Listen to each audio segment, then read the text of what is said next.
This is Motorola Edge 40 Pro, and today I would like to demonstrate that you can add numbers to the keyboard on this device.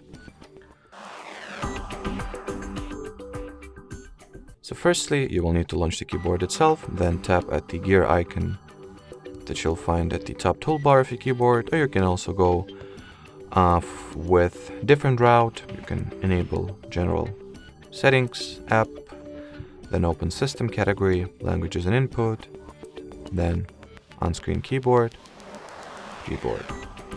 At the keyboard settings page, enter Preferences and switch on the number row toggle.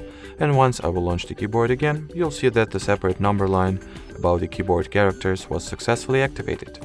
Alrighty, so that'll be it. Thanks for watching and bye bye.